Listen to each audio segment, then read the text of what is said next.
The witness of ancient wisdom comes for us today from Psalm 46, as reimagined by Nan C. Merril.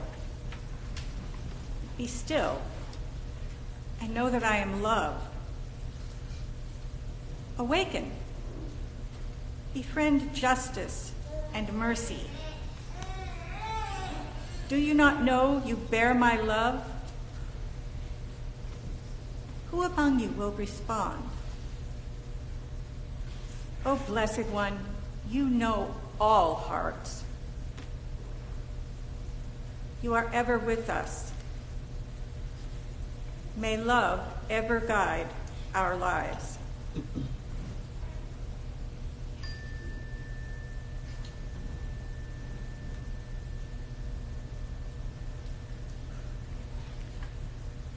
Now reading from the Gospel of Mark, chapter 6, verses 30 and 31, from Eugene Peterson's The Message paraphrase.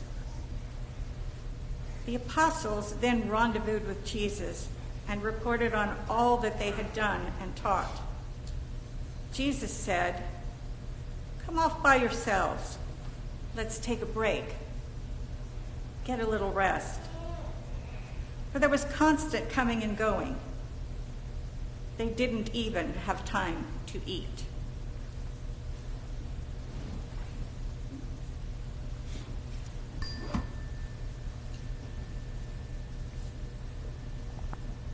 Finally, A Witness of Modern Wisdom by Layne. Rest is not idle, is not wasteful. Sometimes rest is the most productive thing you can do for your body and soul.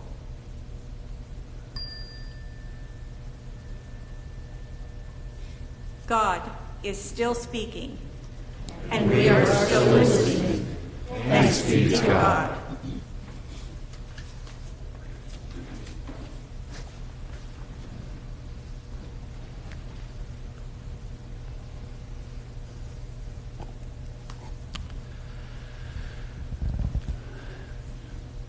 Fall is officially here. Amen. For many of us, this is the return of activity after a quieter summer season. It's a return to a fall frenzy, even. Our calendars are filled once again with school activities or sports, music, clubs. Church activities pick up again. And suddenly everyone is constantly coming or going. Sometimes there is literally no time to eat between choir or next meeting or soccer and piano lessons and swimming. No time to catch a meal together. Sometimes we're so busy we forget to eat. I know that's hard to imagine for me. If you are or have ever been in that place, then perhaps you can relate to the disciples that day. No time to rest. So much work to be done. How can they stand still? I'm reminded that Jesus had a calm that allowed him to sleep through a storm on the sea. Jesus invites them here to rest, to slow down, to stop. And Psalm 46 invites us, the readers, to be still and know. This passage was the focus of this weekend's annual gathering for our conference. It's inspired by this resolution from our national denomination calling us to be contemplatives in action. Contemplatives in action. You see, we are a very justice-minded denomination. We are always working on the next issue that must be addressed. And sometimes we work so hard and keep going, pushing ourselves again and again, that we burn ourselves out. And so this call is an invitation to rest before we quit. To consider, again, that we are human beings, not human doings. And to try as we might, it's a reminder that we are not God. We cannot fix the world's problems by ourselves. We can hardly manage our own problems, our own lives. But this is not a self-help message. This is not a version of you cannot pour out of an empty cup, sort of this mantra that has been practiced. Often this phrase is directed at women because they're the ones who do a lot of the doing in our world, a lot of the caring for in our world, and often comes from a place of privilege, actually. But actually it is a radical call to rest. This week, I took a break from our assigned readings from the women's lectionary and spent some time reading another womanist theologian, Tricia Hersey, and her book, Rest is Resistance, a Manifesto. Hersey is a poet, a performance artist, and an activist, best known as the founder of an organization called the NAP Ministry. The NAP Ministry was founded in 2016 following the racial reckoning that was coming at that time, just beginning. But she refers to herself as the NAP Bishop, and she advocates for the importance of rest as a racial and social justice issue. You see, she notes from her experience as a black woman in America, she carries with her, in her body, an awareness that her ancestors' black bodies were not allowed to rest, that they were deprived of sleep and Sabbath. And she notes how still today others are not permitted to rest from their labors. Maybe they're not here. Maybe they're on the other side of the world in a factory making the goods that we rely on at prices that we will pay. She notes how our economic systems drive us to treat ourselves and others in ways that are frankly inhumane. And to counter this culture of overwork and sleep deprivation, this way of being rooted in a kind of white supremacy ideology, she started hosting a NAP ministry in this warehouse in Atlanta, this beautiful place.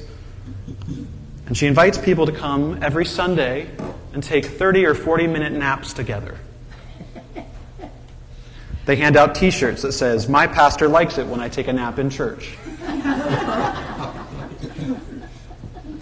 But for her, rest is not a privilege. It's a right. It's a necessary thing. It's a gift that God gives each one of us simply by being here in this universe.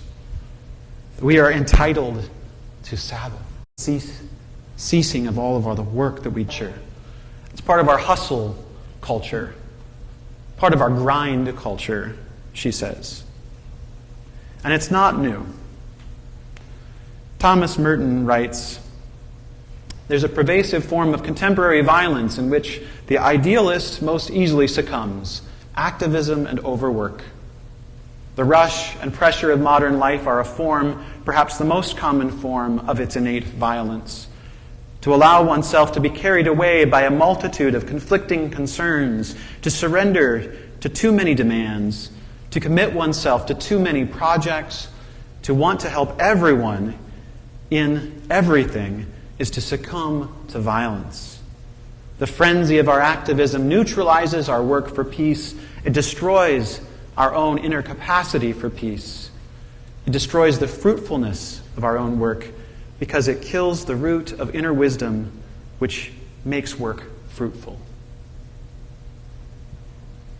Howard Thurman, a contemporary of Merton's, wrote in his book, Meditations of the Heart, "It is good to make an end of movement, to come to a point of rest, a place of pause. There is some strange magic in activity, in keeping at it, in continuing to be involved in many things that excite the mind and keep the hours swiftly passing. But it is a deadly magic. One is not wise to trust it with too much confidence.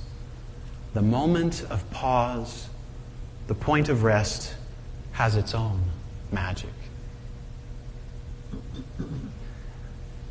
In reading Psalm 46, I went back to the beginning, to the first verse. And I'm reminded that the psalmist wasn't immune from worry. The psalm begins, God is our refuge and strength, a very present help in times of trouble. That's where the psalmist begins, in times of trouble. And it's into that moment that God says, be still. It goes on to detail the devastation of war and unrest, environmental change and upheaval. And it sounds all too contemporary. But then it says, again, be still. Our conference minister, Tyler, said that there are multiple translations that say it this way. They say, stop. Quit it. Stop right now. Be still. Be still and know that I am God. You know, I've sometimes heard the second half of that phrase, and I've heard it like God saying, listen, I am the one in charge, not you. You are but a worm. I am God. So check yourself before you wreck yourself. I don't know if you ever hear it that way. Be still and know that I am God. I don't actually think that's the way it's intended to be heard. When I read Nan Merril's version, I hear that passage in a whole new way. Be still and know that I am love. I am love. Reminds me that God looks at me, looks at each of us only with kindness and compassion, never with condemnation or disdain.